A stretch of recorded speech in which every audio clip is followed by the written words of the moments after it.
நம்ம சமையல் கிளடிகள் நிகழ்ச்சியில வந்து சூப்பர்பான டிஷ் வந்து பார்க்க போறோம். அந்த சூப்பர்பான டிஷ் வந்து செய்யறதுக்காக என் கூட பியூட்டிஃபுல் லேடி இருக்காங்க. வணக்கம். வணக்கம்.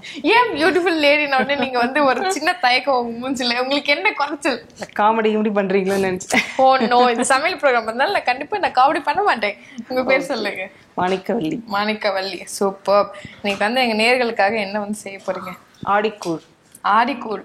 ஆடிக்கூழ்னா என்ன சொல்றது? இந்த ஆடி மாசத்துல கோயில்ல ஊத்துவாங்க அந்த கூழா இல்ல எந்த கூழ்? இது வந்து செட்டிநாடு ஸ்பெஷல். ஓகே. இது வந்து மேரேஜ் இது மாதிரி ஃபங்க்ஷன்ஸ்க்குலாம் வந்து பண்ணுவாங்க. வீட்லயும் பண்ணலாம், இல்ல ஃபங்க்ஷன்ல வந்து கல்யாணத்துக்கு முத நாள் பண்ணுவாங்க இந்த டிஷ் வந்து. ஓகே. அண்ட் எனக்கு இன்னொரு டவுட் இருக்கு. நார்மலா நம்ம செய்யறோம் ஆடிக்கூழ்னா உங்களுக்கு தெரியும் இல்லையா? ஆடி மாசத்துல ஊத்துற கூழ், அந்த ராகி கூழ் இல்லையா? சோ அந்த கூழுக்கும் இப்ப நீங்க செய்ய போற கூழுக்கும் வந்து என்ன வித்தியாசம்? இது வந்து உளுந்து, ஒன்லி உளுந்து தான் அதுல நிறைய யூஸ் பண்ணுவோம். உளுந்து, அரிசி, அப்புறம் வந்து பாசிப்பருப்பு. சோ எல்லாமே மேஜர் ரோல். மேஜர் அதான் மேஜர். அதுக்கு வந்து கேப்பை யூஸ் பண்ணுவோம். இது வந்து இது மூணு யூஸ் பண்ணி வெல்லம் ஸ்வீட். இது ஒரு ஸ்வீட். ஓகே, ஸ்வீட்டான ஒரு டிஷ் வந்து பார்க்க போறோம். ஓகே, இந்த ஆடி கூழுக்கான இன்கிரிடியன்ட்ஸ் எல்லாம் என்னென்ன? உளுந்து, அரிசி, ஓகே, அப்புறம் பாசிப்பருப்பு, ஓகே, நெய் யூஸ் பண்ணிக்கணும், அப்புறம் வெல்லம். வெல்லம். Okay fine. இது வந்து என்ன பண்ண போறீங்க? மூணுமே வந்து நல்லா கிரைண்ட் பண்ணிப்பீங்களா? இதை வந்து ஃபர்ஸ்ட் ஒரு கப்பு உளுந்துக்கு வந்து கொஞ்சோண்டு பாசிப்பருப்பு, கொஞ்சம் ரைஸ், கொஞ்சம் அளவுலாம் இல்ல, ஒரு கப் உளுந்துக்கு இது ரெண்டும் எடுத்துக்கலாம். அப்புறம் வந்து ஃபர்ஸ்ட் ஃப்ரை பண்ணிக்கணும் நல்லா. இப்போ வந்து 1 கப் ஆஃப் இது உளுந்து எடுத்துருக்கேன்னு வச்சுக்கோங்களேன். சோ அரிசி வந்து எவ்வளவு எடுத்துக்க? ஒரு கால் எடுக்க வேண்டாம், அதுக்கு கொஞ்சம் கம்மியாவே எடுத்துக்கலாம். சும்மா ஜஸ்ட் கொஞ்சோண்டு, வெறும் உளுந்து ஃபிளேவர் இல்லாம எல்லாம் கலந்து கிடைக்கும் நமக்கு. அதுக்காக அது கொஞ்சம், அப்புறம் பாசிப்பருப்பு அது நல்லது இல்லையா, அதையும் சேர்த்து சூப்பர் ஃப்ரை பண்ணி ஓக்ல வந்து சும்மா ஃப்ரை ஆயில் இல்லாம ஃப்ரை பண்ணிட்டு அதை நல்லா அரைச்சு சலிச்சு வச்சுக்கணும் அந்த மாவை. நம்ம வச்சுட்டா எப்ப வேணாலும் யூஸ் பண்ணிக்கலாம். அந்த மாதிரி ரெடிமேடா நம்ம வச்சுக்கிட்டோம்னா எப்ப நமக்கு பண்ணணுமோ அப்ப நம்ம அந்த மாவு எடுத்து கடையில போயிட்டு அந்த ரெடி மிக்ஸ் வந்து நம்ம வாங்க இருக்காது இல்லையா? Okay fine. ஸோ ஆல்ரெடி நீங்க அந்த மாவு வந்து அரைச்சி வச்சிருக்கீங்கன்னு நினைக்கிறேன். ஆஸ் வெல் நீங்க அதை கரைச்சி வச்சிருக்கீங்க இல்லையா? ஓகே. அது வந்து என்ன பதத்துல வந்து கரைச்சி வைக்கணும்? கொஞ்சம் தண்ணி வாட்டரியா இருந்தாலும் ஒன்றும் பிரச்சனை இல்லை. ஏன்னா கிளறும் போது அப்படி கட்டி ஆயிட்டு இதாயிட்டே இருக்கும் கொஞ்சம். அதனால அந்த மாதிரி கரைச்சி வச்சுக்கலாம் அந்த கொஞ்சம் தண்ணி பதமா. So okay fine. அண்ட் ஒரு கப் நான் இப்போ கரைச்சி வச்சிருக்கேன். ஒரு கப்புக்கு வந்து 3 tumbler of water. 3 tumblers of water. Okay fine, super. And ரொம்ப சிம்பிளான டிஷ் தான் நினைக்கிறேன். அண்ட் இதில் பார்த்தீங்கன்னா உளுந்து தான் வந்து மேஜர் ரோல். ஏன்னா உளுந்து மெயினாக அதுதான் போட போகிறாங்க. ஸோ எக்ஸ்ட்ரா வந்து அதனோட ஃப்ளேவர் மட்டுமே வரக்கூடாது, மற்ற எசன்ஸும் வேணும் அப்படிங்கிறதுக்காக பாசிப்பருப்பு அப்புறம் அரிசி கொஞ்சம் ஆட் பண்ணிக்கிறாங்க. ஓகே. ஸோ இன்க்ரீடியன்ஸ்லாம் ரெடி பண்ணிட்டாங்க. அது சொல்ல அந்த மாவு வந்து அரைச்சி அவங்க கரைச்சி வச்சிருக்காங்க. ஸோ ஒரு 40% ஆஃப் த டிஷ் வந்து முடிஞ்சிருச்சுன்னு கூட சொல்லலாம். வெல்லம் மட்டும் நம்ம கரைச்சி ஆட் பண்ணிக்க போறோம். Okay fine. ஃபர்ஸ்ட் வந்து என்ன பண்ண போறீங்க? ஃபர்ஸ்ட் வெல்லத்தை கரைச்சிக்கலாமா? கண்டிப்பா.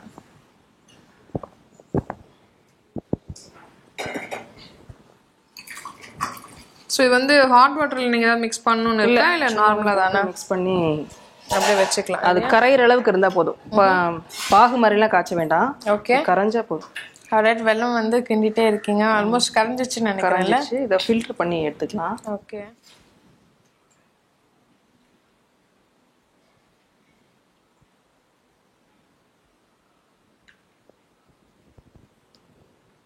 ஃபில்டர் பண்ணியாச்சு.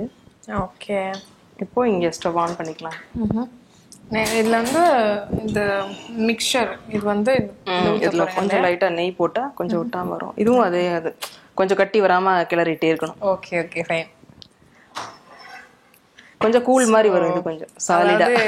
இந்த சமையல் வந்து யாருக்கெல்லாம் செட் ஆகாதுன்னு பாத்தீங்கன்னா, என்ன சொல்றது, அட்வர்டைஸ்மெண்ட் வர டைம்ல வந்து சமையல் செய்வாங்க தெரியுமா, நிறைய இல்லத்தரசிகள் சீரியல் பார்த்துட்டு அதுக்கப்புறம் வந்து சமையல் செய்வாங்களா, அந்த மாதிரி இருக்கிறவங்களுக்கு வந்து செட் ஆகாது. பிகாஸ் கொஞ்ச நேரம் they have to spend some time இல்லையா? நெய் வந்து 1 ஸ்பூன் ஆட் 2 ஸ்பூன் ஆட் பண்ணிக்கலாம். நம்ம இதுதான் அது டேஸ்ட்க்கு ஏத்த மாதிரி. அப்புறம் பண்ணும்போதும் கொஞ்சம் ஆட் பண்ணிக்கலாம். ஃபர்ஸ்ட் ஸ்டார்டிங்ல கொஞ்சம் போட்டுட்டு அப்புறம் கிளறிட்டு நடுவுலயும் ஆட் பண்ணிக்கலாம். ஓகே. கொஞ்சம் மெல்ட் ஆனோன்னு கரைச்சு. திருமணமாகி எத்தனை நாள் ஆகுது? எத்தனை ஆண்டுகள் ஆகுது? 10 years. Okay fine. குழந்தைங்க இருக்காங்களா? ஸ்கூலுக்கு போறாங்க. ஆமா, ஒரு பொண்ணு ஒரு பையன் இருக்காங்க. உங்களோட ஹஸ்பண்ட் என்ன பண்றாரு? ஹஸ்பண்ட் வந்து பிரைவேட் கம்பெனியில் ஒரு மேனேஜராக இருக்காங்க. Super super. ஸோ கீ வந்து ஆல்மோஸ்ட் மெல்ட் ஆயிடுச்சு. ஸோ இந்த மிக்சர் நம்ம ஊற்றிடலாம் இல்லையா? கொஞ்சம் சிம் பண்ணிக்கலாம், டக்குன்னு கட்டி ஆகிடும். ஸோ இதில் வந்து water add instead of water வந்து நீங்கள் அந்த ஜாகரி மிக்ஸ் பண்ண வாட்டர் வந்து ஆட் பண்ண போகிறீங்க இல்லையா? இல்லை, கொஞ்சம் வாட்டர் ஆட் பண்ணிக்கலாம்.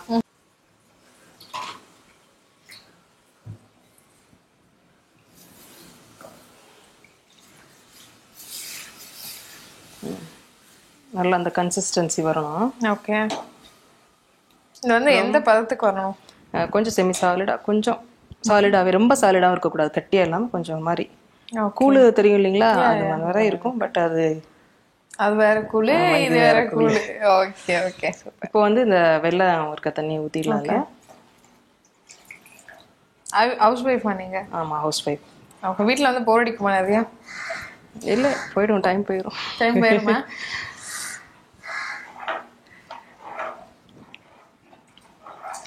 ஸோ நீங்கள் வந்து வெள்ளமே போட்டால் என்ன வித்தியாசம்? அப்படியே நீங்கள் வந்து தண்ணியில் கரைச்சி போட்டுறீங்க இல்லையா? ஆமாம். ஸோ என்ன வித்தியாசம் இருக்கும்? அதுக்கு என்ன டேஸ்ட் டிஃபர் ஆகுதா இல்லை ஈஸியாக இருக்கும்னு பண்ணுறீங்களா? வெள்ளத்தை கரைச்சிட்டு எல்லாம் கட்டி கட்டியாக இருக்கும் இல்லையா, கரைச்சிட்டு பண்ணீங்கன்னா தான் அந்த ஆகும். பட் இந்த அரிசி இந்த மாவு பிசைஞ்சதுனால கட்டி கட்டியாயிடுமா? ஆமாம், இல்லை அப்படிலாம் இல்லை. பட் கரைச்சிட்டு பண்ணால் அந்த மண்ணு இதெல்லாம் வந்துடும் சொல்லுவாங்க பொதுவாக, அதுக்காகவே. சூப்பருங்க. ஸோ ஆல்மோஸ்ட் குக் ஆயிடுச்சுன்னு நினைக்கிறேன். பபிள்ஸ் வந்துச்சுன்னா குக் ஆயிடுச்சுன்னா அவ்வளோதான். ஓகே. ஸோ இதுக்கப்புறமும் ரொம்ப ஆஃப் பண்ணிடலாம். ஏன்னா ரொம்ப பண்ணீங்கன்னா அப்படி கட்டி ஆகிடும். ஸோ அப்படியே ஆஃப் பண்ணிட்டு சர்வ் பண்ணும்போது ஒரு ஸ்பூன் நெய் விட்டு சாப்பிட்டா நல்ல டேஸ்டாக இருக்கும். ஓகே. எல்லாரும் சாப்பிடலாம் இது. ஆனா டயட் பேஷண்ட்ஸ் எல்லாம் சாப்பிட முடியாது. சாப்பிட்டுக்கலாம், கொஞ்சம் சாப்பிட்டுக்கலாம். ஆமா, கொஞ்சம் சாப்பிட்டுக்கலாம், மனசு ஏற்றி விட்டாங்க. அண்ட் பிகாஸ் வந்து நெய் வந்து நிறைய ஆட் பண்ணியிருக்காங்க, அதனால டயட்ல இருக்கவங்க ஆப்வியஸாக சாப்பிட முடியாது.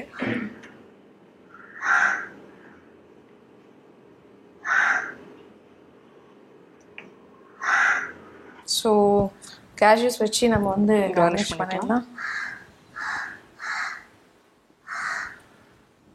சுட சுட ஆவி பறக்குது. இதுக்கு பேர் தான் ஆவி பிடிக்கிறதான்னு கேட்காதீங்க நேர்களே. எனக்கு தெரியும் நீங்கள் இந்த மாதிரி ஏதாவது இடக்கு முடுக்க கேட்பீங்கன்னு.